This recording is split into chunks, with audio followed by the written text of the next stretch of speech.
on verra quand même. Le dernier mot, on le dira.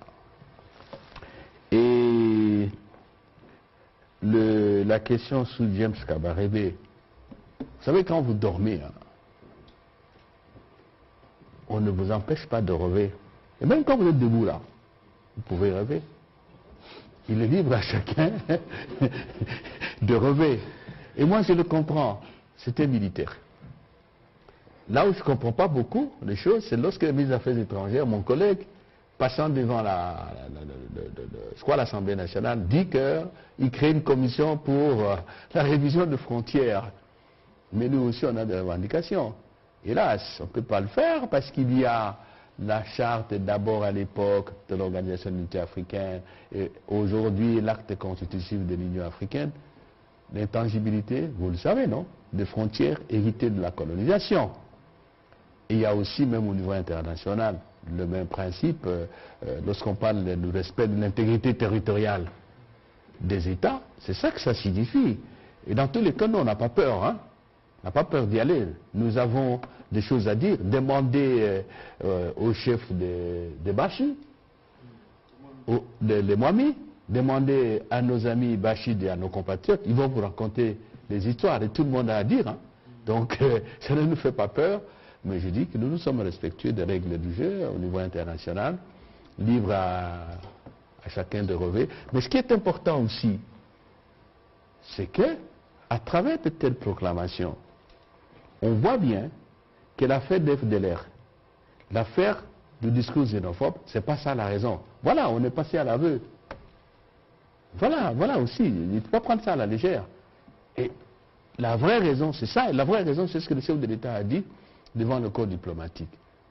Faire du Congo un espace de marché libre, un marché libre où il n'y a même pas de caissier, parce que quand vous entrez dans une grande surface, s'il n'y a pas de caissier, vous prenez, vous partez. Mais ça ne sera pas le cas chez nous, et Félix Antoine Tshisekedi Tshilombo est ferme là-dessus.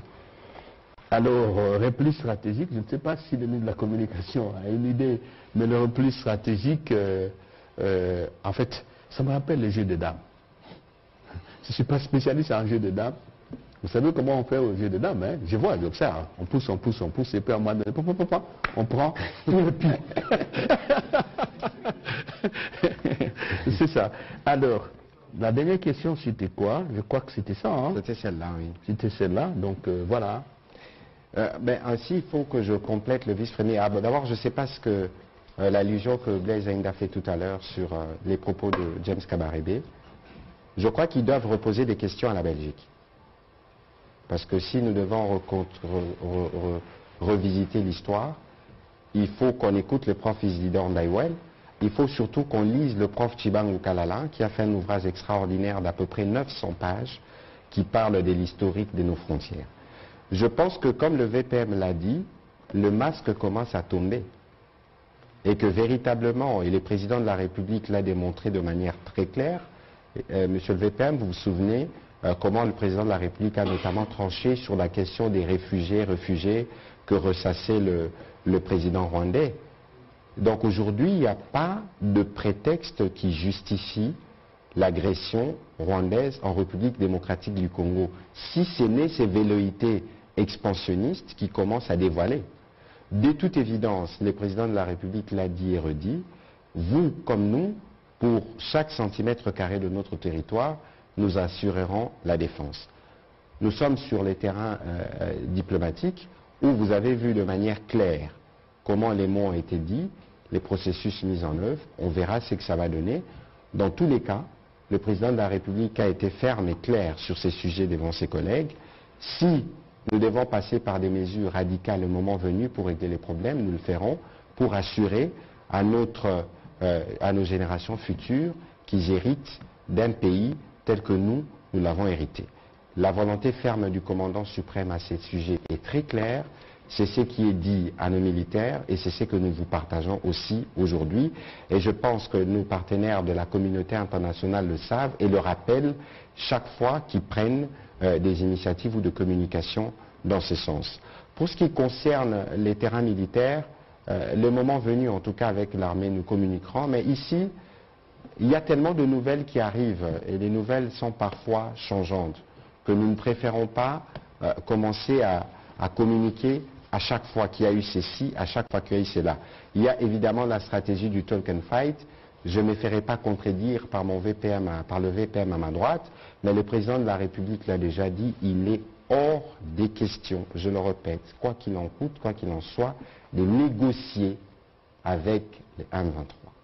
Il est clair comme de l'eau claire dans un verre clair, pour emprunter l'expression de mon voisin.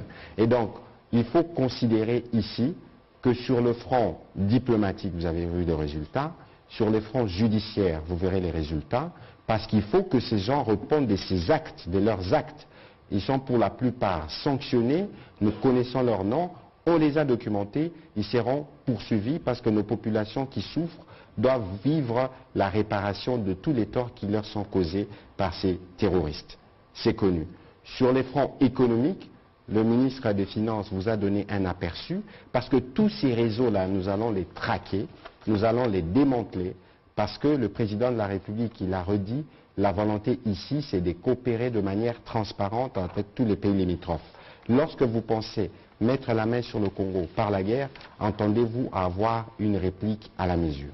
Voilà, monsieur le vice-premier ministre, je ne sais pas si vous avez quelques mots pour conclure notre entretien de ce soir, mais sinon on va remercier nos amis de la presse qui se sont spontanément mobilisés, parce que ce n'est pas toujours évident, mais cette culture de redevabilité nous permet, monsieur le vice-premier ministre, de tenir les Congolais au courant de tout ce qui se passe sur le terrain, parce que lorsque vous n'avez pas la bonne information, il y a des tentations à suivre tout ce qui s'est dit sur les réseaux sociaux qui n'est pas forcément vrai, parce que la stratégie de l'autre, c'est aussi matin, midi et soir, la manipulation. Monsieur le vice-premier ministre, je ne vous fais pas une confidence, que cette vidéo sera vue et largement partagée, mais avec des propos travestis, parce que j'en ai vu de vos vidéos partagées par des officiels de l'autre côté, c'est dire que notre stratégie diplomatique et de communication donne des heures d'insomnie. Voilà. Merci beaucoup. Alors, comme la fois dernière, Bendele, dites-le en Kitete là un peu s'il vous plaît. Kitete là, drapeau Hadotoko, Hadoko qui ponjo, jamais Bendele ya Congolais et Kokoya. Et rappelez-vous, Corneille dans le Cid, à vaincre sans péril, on triomphe sans gloire. Nous vaincrons avec le président Tshisekedi glorieusement. Je vous remercie. Merci beaucoup. Bonne soirée.